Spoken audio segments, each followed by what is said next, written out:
Hey guys, it's HMK and I'm gonna bring to you a new rant-ish video. It's time or called whatever, but I have to get this off my chest. Now, not too long ago, IGN had an interview with Eiji Aonuma, who is the director of The Legend of Zelda, the guy who Shigeru Miyamoto is grooming to take over the franchise.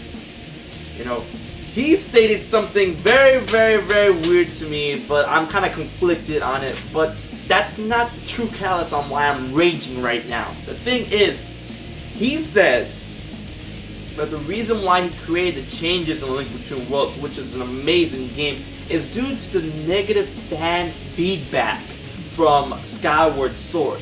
Now the thing is, Skyward Sword, I thought Skyward Sword was amazing. It's one of my favorite games. I thought it was the business. Link Between Worlds, I too thought that game was the business. I thought those games were both fucking awesome and amazing.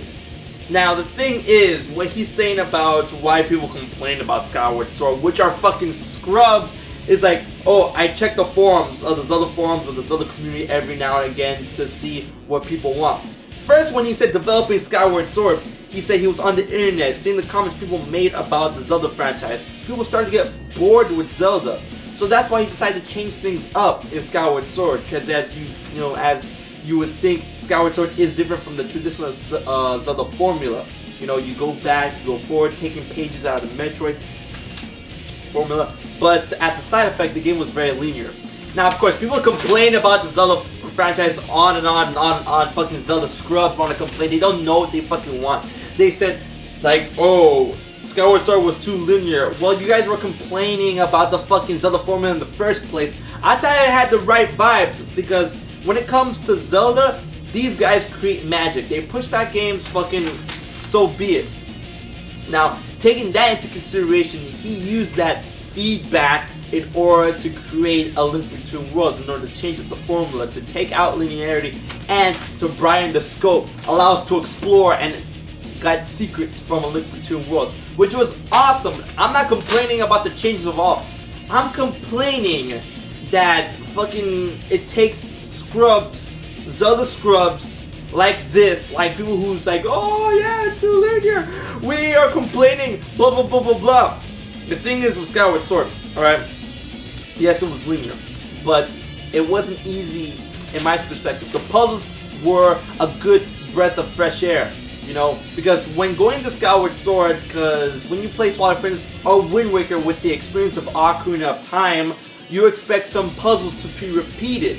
And that's why when you go to Ocarina of Time, you can use your prior knowledge in games like Majora's Mask, games like Twilight Princess, and games like Wind Waker. You can use your prior knowledge from Ocarina of Time and be able to accomplish some of the puzzles, you know, because they reflect the past.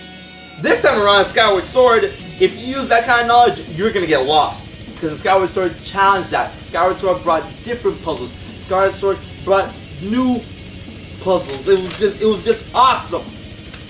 And the whole landscape of Zelda was changed from, you know, Skyward Sword, from Twilight Princess, Ocarina of Time, all that good jazz. And now the people who's been clamoring for change gets fucking, like, they start complaining about Skyward Sword. Oh, it's too linear. Oh, I don't know where to go. Oh, blah blah blah blah.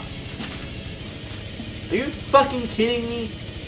That's why, like, the Zelda community, it's full of great people, but it's also filled with fucking people who think they know Zelda. And I've run into these scrubs every now and again in fucking on YouTube, in Facebook, and all that good jazz. It pains me. And those kind of people is what makes Shigeru Miyamoto and Aonuma change things. Of course, there's some changes for the better, but the fact that these are the people that force the hand of Miyamoto and Aonuma gets my fucking balls twisted, if so say it. That shit pisses me off. And now, why am I getting so mad? Oh, HMK, it's for the better. The change for the better. Okay, good. That's all well and good. But the thing is, if negative fucking feedback like this from scrubs forces the hand of Nintendo executives and Nintendo designers, let me assure you, let me go back to what Reggie Fils-Aimé said about Operation Moonfall and petitions. He said, I have to tell you, what fans want, what fans say, doesn't affect what we do. If he's gonna say something like that, and Miyamoto and Amo said something like this, what? We gamers, the hardcore gamers, try to give Nintendo positive feedback. We try to tell them what we want in a positive way without negative contrast. We tell them, hey listen, we want Majora's Mask 3D or a Majora's Mask remake. Hey listen, we want certain games to be localized, like we want Xenoblade to be localized, we want Last Story to be localized, we want Pandora's Tower to be localized. Okay, we want that. That's positive. That's positive stuff. And if we are telling you we want it, we will buy it. And then Reggie goes on to say that we know about petitions, but 100,000 signatures doesn't mean 100,000 sales. Okay, it doesn't mean that exact number concrete, but if that many people are willing to say we want the game, then that many people, or close to that many people, will say that, hey, I will buy the game when it comes out. I'm saying I want it, so I will buy it.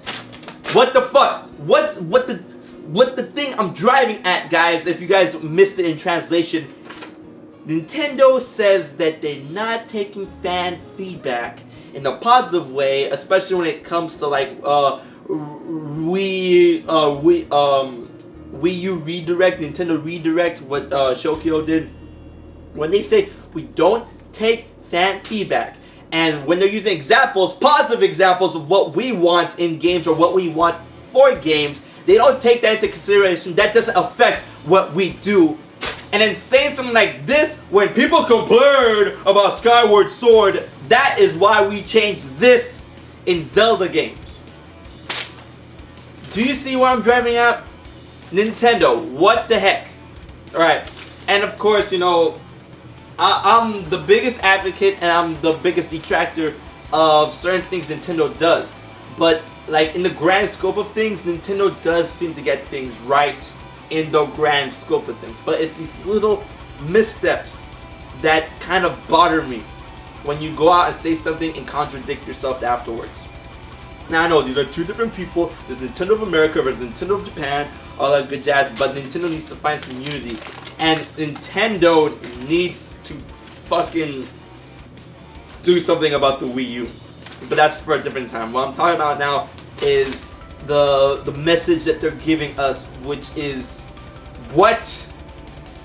I understand where certain points are coming from in this argument. But when you say something like this and say that it doesn't affect what we do, positive doesn't affect what you do, but negative affects what you do, why do that? I understand Nintendo's very old-fashioned when developing the games and when handling the company. But the thing is, we live in a new day and age, and they're gonna have to take feedback from us, the fans, in order to help push them in the right direction. But they have to take careful consideration. They need to start doing focus groups. They need to start doing surveys. They need to start doing they need to start releasing demos more and more of their bigger end titles, and not just have them as events like E3 or Nintendo World Special Event or something like that. They need to take that into account. But no, Nintendo always likes to, you know, trial and error within themselves and then release a game, which has worked for them in the past, you know, but that's not the past. We are looking towards the future, and Nintendo's future, it may always seem grim. In each point in time, Nintendo's future always seems kind of grim, but they always pull themselves out. But the thing is, it shouldn't get to the point where Nintendo has to pull themselves out. Nintendo has built a throne for themselves in the past, and that throne has been an empty seat for years. And Nintendo needs to claim that throne from day one instead of putting them in a situation and then they have to fix it later. They should have known from the 3DS. They should have known from the GameCube. But, you know, only time will tell. There's been a lot of conspiracy theories about how Nintendo will fix the situation, but this, what I've read,